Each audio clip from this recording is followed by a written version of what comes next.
শাপলা শালুক শাপলা শালুক এক গানের পাখির বন, চলো সেখানে দেখি হয়েছে কি। বন্ধুরা, তোমাদের সবাইকে অনেক অনেক প্রীতি আর শুভেচ্ছা জানিয়ে শুরু করছি তোমাদের প্রিয় চ্যানেলের প্রিয় অনুষ্ঠান শাপলা শালুক। গত 27শে আগস্ট ছিল আমাদের জাতীয় কবি, বিদ্রোহী কবি, সকলের প্রিয় কবি কাজী নজরুল ইসলামের মৃত্যুবার্ষিকী।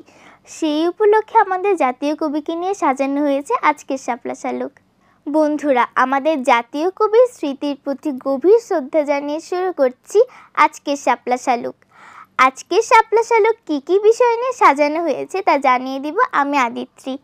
অনুষ্ঠানটি পরিকল্পনা ও পরিচালনা করেছেন আমাদের সকলের প্রিয় কাজলি আন্টি। বন্ধুরা, শাপলা শালুকের শুরুতেই রয়েছে নজরুল সঙ্গীত, গেয়ে শোনাবেন লাবণ্য আপু। বন্ধুরা, আমি ছোটবেলা থেকে শাপলা শালুক অনুষ্ঠানে অংশগ্রহণ করছি। আজকে তোমাদের একটি নজরুল সঙ্গীত শোনাবো।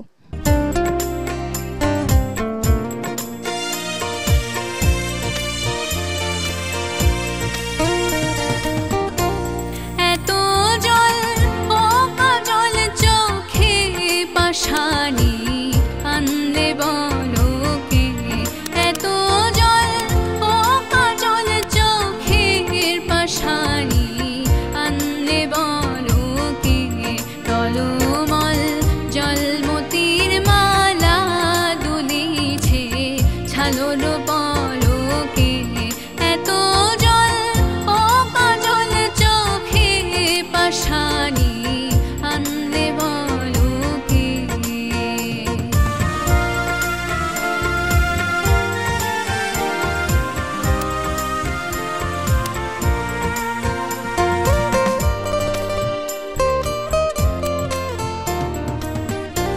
দিলো কি উব হাওয়াতে দোল, বুকে কি বিধিল কে আ, দিলো কি উব হাওয়াতে দোল, বুকে কি বিধিল কে আ, কাদিয়া কুটিলে গগন লাই ছামর লোকে, টলমল জলমতির মালা দুলিছে ছালোর পলকে, এত জল ও কাজল চোখের পাশানি আনলে বলো কে।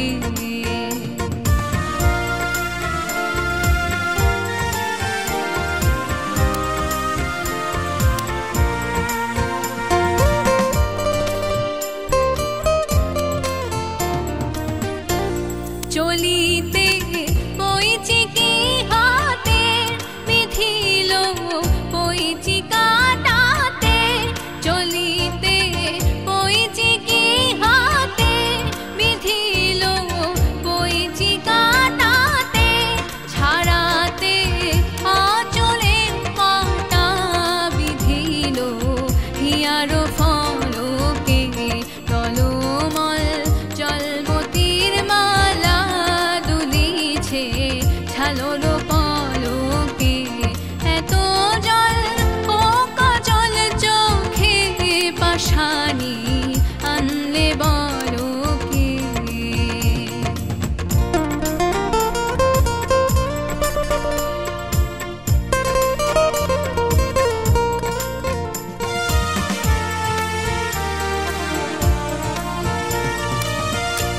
যে পথে নির্ভরণে যাও বসে রই, সে পথ পাশে দেখিনি তো কার পানে চাহি, কলসি সলিল ছলকে।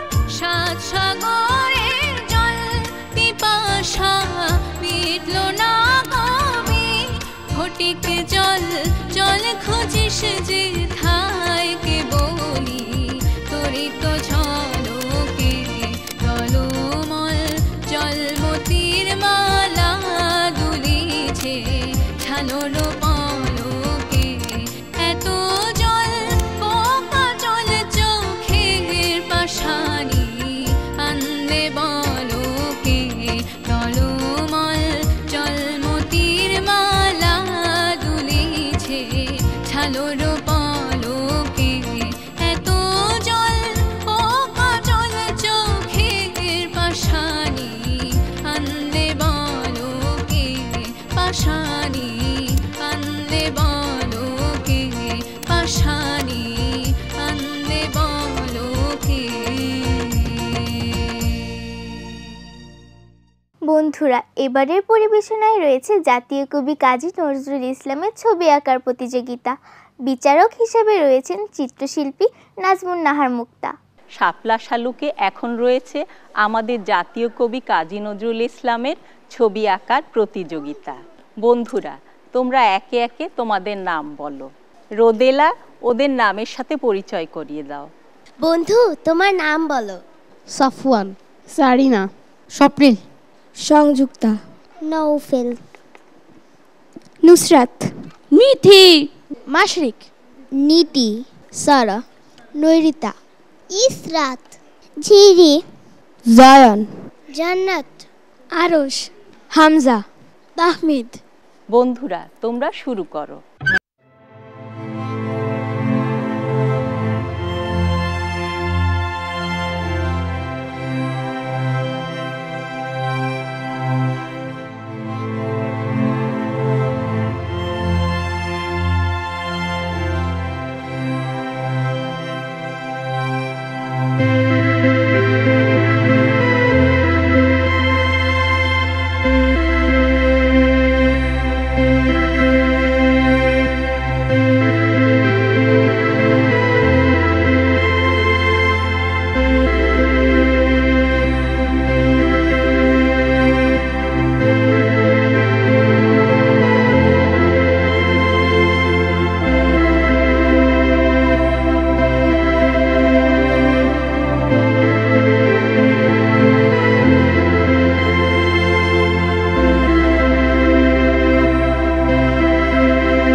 বন্ধুরা, তোমরা কেউ মন খারাপ করো না, তোমাদের সবার জন্য রয়েছে পুরস্কার।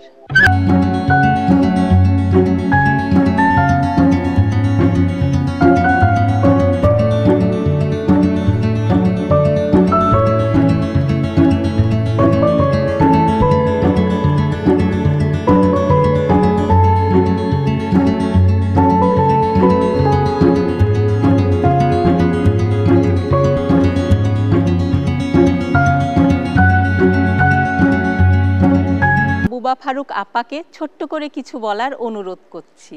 আমার খুবই ভালো লেগেছে, ওরা খুব মন দিয়ে এঁকেছে তাদের প্রিয় কবি, জাতীয় কবি কাজী নজরুল ইসলামকে।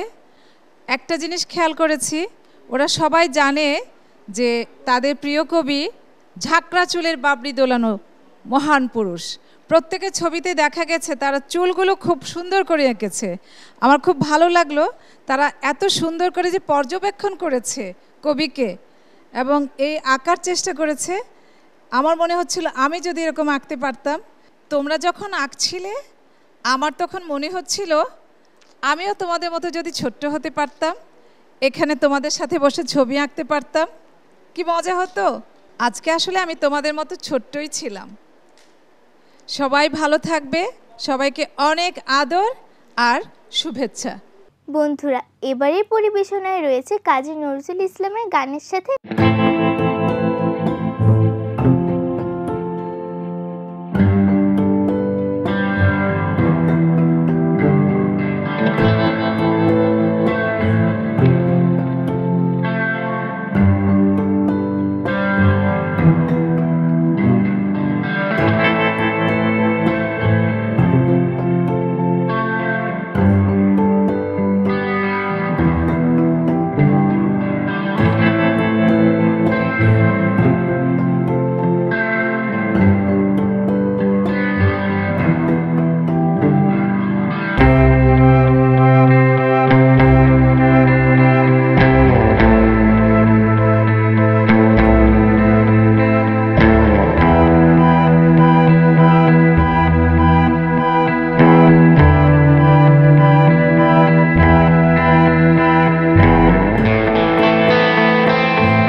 লটারি।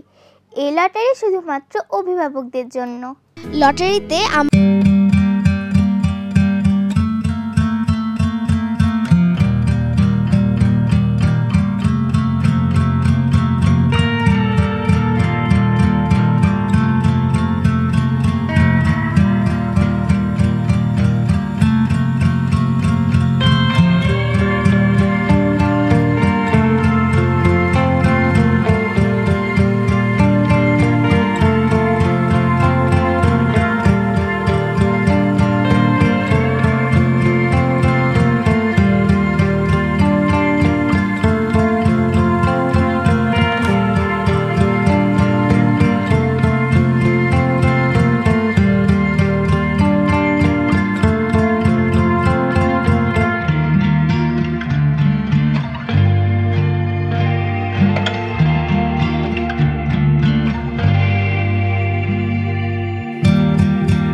দাদিমার আসরে এসেছেন জাতীয় কবি কাজী নজরুল ইসলামের নাতনি সঙ্গীত শিল্পী খিলখিল কাজী। চলো বন্ধুরা শুনি তিনি কি বলেন। ছোট্ট বন্ধুরা, তোমরা সবাই কেমন আছো? ভালো আছো?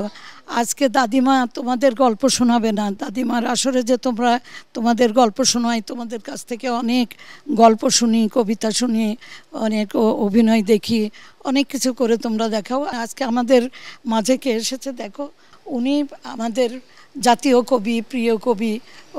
তার কি হয় বলো তো? হ্যাঁ, তোমরা দেখি সব জানো। নজরুলের 2 ছেলে, বড় ছেলের সব্যসাচীর মেয়ে খিলখিল কাজী। খিলখিল কাজীরা ওরা 3 ভাই বোন, বাবুল কাজী, মিষ্টি কাজী আর খিলখিল কাজী। তো সেই বাবুল কাজী কিন্তু একদম আমাদের কবি দাদুর মতো দেখতে। কবি দাদুর কিন্তু সে খুব প্রচার বিমুখ একজন মানুষ, ও কখনো ক্যামেরার সামনে আসতে চায় না, কিন্তু তার মেয়ে আজ ক্যামেরার সামনে এসেছে। আবাসা কাজী। খিলখিল, বলো তুমি এবার, ওদের সাথে কথা বলো। আচ্ছা, তোমাদের অনেক অনেক আদর ভালোবাসা রইল। আজকের অনুষ্ঠানে আমি এসেছি। তোমরা সবাই তোমাদের জাতীয় কবিকে জানো, তাই না? তা ছোটোবেলায় ঠিক তোমাদের মতোই তিনিও ছোট ছিলেন, খুব দুরন্ত ছিলেন। ছোটোবেলা থেকেই তিনি কবিতা লিখতেন, গান লিখতেন। হ্যাঁ, লেটো দল বলে একটা দল ছিল, সেখানে তিনি নিজে নিজে গান গাইতেন, নিজে গান তৈরি করতেন, একটা দল করেছিলেন। কাজী নজরুল ইসলাম কিন্তু খুব দুষ্টু ছিলেন। এই পাড়াপড়শিতে গিয়ে অন্য কারোর গাছে থেকে পেয়ারা পেড়ে খেয়ে নিচ্ছে, আম পেড়ে খেয়ে নিচ্ছে, অনেক দুষ্টুমি করতো। সারাদিন বন্ধুদের নিয়ে দুষ্টুমি করতো, খেলাধুলা করতো। তারপরে কিন্তু পড়াশোনার দিক দিয়ে ভীষণ মেধাবী ছিলেন, অনেক ভালো পড়াশোনায় ছিলেন। এবং আমি এটাও শুনেছি, তিনি যখন পড়াশোনা করতেন তার একটা বই শেষ হয়ে গেলে সেই পাতাটা তিনি ছিঁড়ে ফেলে দিতেন। তার মানে কিভাবে তিনি পড়াশোনাটাকে নিজের মনের মধ্যে আয়ত্তে নিয়ে গেছিলেন। দুষ্টুমি করতেন ঠিকই, কিন্তু কাউকে কোনোদিন কষ্ট দেননি, কোনোদিন কষ্ট দেয়নি। তোমরাও কিন্তু এগুলো জানবে, কারণ তোমরা তোমাদের কবি দাদুকে জাতীয় কবি বলছো এবং তার জীবনটা কিন্তু তোমাদের জানা উচিত। হ্যাঁ, মা বাবাকে বলবে, তারা তোমাদের পড়ে শোনাবেন। কাজী নজরুল ইসলামের সবচেয়ে বড় ভাই ছিলেন সাহেবজান। তারপরে কাজী নজরুল ইসলামের পরে আরও 2-1 ভাই হয়েছিল, মারা গেছিলেন। তা এই জন্যে কাজী নজরুল ইসলামের মাতা পিতা মানে কাজী ফকির আহমেদ এবং জায়দান খুব দুঃখে কাটাতেন, মানে পুত্র শোকে তারা সবসময় অধীর হয়ে থাকতেন। তারপরে কাজী নজরুল ইসলামের জন্ম হয়, তখন তারা তাকে দুঃখু বলে ডাকতেন। এবং তোমরা সবাই জানো তিনি একটা বিরাট মুসলিম সম্ভ্রান্ত পরিবারে জন্মগ্রহণ করেছিলেন, যেখানে তার চাচা বজলে করিমের মতন চাচা ছিল, যিনি উর্দু, ফার্সি এবং আরবিতে পণ্ডিত ছিলেন। পরবর্তীকালে কাজী নজরুল ইসলামকে জানো তো, কাজী নজরুল ইসলামকে ওই তাঁর চাচা বজলে করিম উর্দু, ফার্সি এবং আরবি শিখিয়েছিলেন। 1921 সালে, তখন কবির মাত্র 22 বছর, তিনি বিদ্রোহী কবিতা লিখে ফেললেন। একটা ডিসেম্বর মাসে তিনি রাতের বেলায় একটা পেন্সিল দিয়ে তিনি বিদ্রোহী কবিতা লিখলেন। আর সেই কবিতা লিখছেন, তার পাশে ছিলেন কমরেড মুজাফফর আহমেদ। কলকাতার তালতলা লেনের বাড়িতে তিনি লিখছেন এই কবিতাটা। হ্যাঁ, অন্যায়, অবিচার, কুসংস্কারের বিরুদ্ধে তার লেখাগুলো নিয়ে তিনি সবাইকে জানিয়েছেন। জানো ব্রিটিশকে কিভাবে তাড়ালো, এই ধূমকেতুর মতন একটা কাগজ বের করলো তিনি, সেখানে বললো ব্রিটিশদের, তোমরা নিজেরা নিজেদের বুচকি পোটলা যা আছে তাই নিয়ে তোমরা এই দেশ ছেড়ে চলে যাও তোমাদের ওই কালো পানির দেশে। কোনো কোনো শিল্পী ভুল গাইলে বুলবুল সেই গানগুলো ধরিয়ে দিতেন। তো মানে প্রতিভাবাধর ছেলে জন্মেছিলেন। এবং আমার দাদু বুলবুলকে প্রচুর ভালোবেসেছিল, এতটাই ভালোবেসেছিল যে বুলবুল যখন মারা যাচ্ছে, ওর বসন্ত রোগ হয়েছিল। বসন্ত বলে একটা তখন রোগ হতো, যেটা ভীষণ, তখনকার সময় তো এইসবের রোগের ওষুধপত্র বের হয়নি তেমনভাবে। তাই বুলবুলের যখন বসন্ত হলো, অনেক মৃত্যু যন্ত্রণায় ছটফট করছে, তখন দাদু তার মাথার শিয়রে বসে, মাথার পাশে বসে রুবাইয়াতে হাফিজ এটা অনুবাদ করলেন। এবং বুলবুল যখন মারা গেল 1930 সালে, তখন কবি প্রায় পাগল হয়ে গেছিলেন পুত্র শোকে। তখন তিনি লেখেন, ঘুমিয়ে গেছে শ্রান্ত হয়ে আমার গানের বুলবুলি। আজকে আমি কিছুটা তোমাদের বলতে পেরেছি, তারপরেও বলবো, তোমরা নিজেদের পড়াশোনার বই তো পড়বেই, যত মনীষী আছে বাংলার এদের জীবনটা পড়তে হবে। জানো, তাই আজকে দেখো জাতীয় কবিকে নিয়ে আমরা এত সুন্দর একটা অনুষ্ঠান করছি। আমার পাশে যিনি বসে আছেন এই কাজলি আপা, উনি খুব বিখ্যাত ডিরেক্টর, এই এটিএন বাংলার কাজ করছেন অনেক বছর ধরে, শুরু থেকেই আছেন, জন্মলগ্ন থেকে আছেন। কবিকে ভীষণ ভালোবাসেন এবং শ্রদ্ধা করেন, সেই সঙ্গে আমাকেও অত্যন্ত স্নেহ করেন। কবিকে ভালোবেসে দেখো একটার পর একটা অনুষ্ঠান করে যাচ্ছে। কাজী নজরুল ইসলামের কোন ছড়াটা তোমাদের সবচেয়ে ভালো লাগে? পারো, বলতে পারবে? আচ্ছা, এক লাইন বলো তো, কে পারবে দেখি। আচ্ছা বলো, তুমি বলো। কাঠবিড়ালি পেয়ারা তুমি খাও, গুড় মুড়ি খাও, দুধ ভাত খাও, বাতাবি লেবু উড়াও, বিড়াল বাচ্চা কুকুর ছানা তাও, ছোচা তুমি তোমার সাথে আরি আমার যাও। প্রজাপতি কোথায় পেলে ভাই এমন রঙিন পাখা, টুকটুকে লাল নীল ঝিলিমিলি আঁকা বাঁকা, কোথায় পেলে ভাই এমন রঙিন পাখা। ভোর হলো দোর খোলো, খুকুমনি ওঠরে, ওই ডাকে জুই শাখে, ফুল খুকি ছোটরে, খুলি হাল তুলি পাল, ওই তরি চলল, এইবার খুকু চোখ খুলল। এই অনুষ্ঠানটি আজকে আয়োজিত হলো এটিএন বাংলার পক্ষ থেকে, এবং এটিএন বাংলায় যারা সংশ্লিষ্ট সবাই আছেন সকলের প্রতি আমার অনেক অভিনন্দন এবং কৃতজ্ঞতা রইল। খুব সুন্দর একটি অনুষ্ঠান এখানে প্রযোজনা হলো এবং সকলকে আমার অনেক ধন্যবাদ জ্ঞাপন করছি। বাচ্চারা যেন কাজী নজরুল ইসলামকে আরও বেশি জানতে পারেন, সেই লক্ষ্যেই যেন আবারও আমরা এরকম সুন্দর সুন্দর অনুষ্ঠান উপহার দিতে পারি। ধন্যবাদ আপনাদের সকলকে। বন্ধুরা, জাতীয় কবি কাজী নজরুল ইসলামের স্মৃতির প্রতি আবারও গভীর শ্রদ্ধা জানিয়ে শেষ করছি আজকের শাপলা শালুক। আগামী শাপলা শালুক দেখতে ভুলো না কিন্তু। আল্লাহ হাফেজ। শাপলা শালুক এক গানের পাখির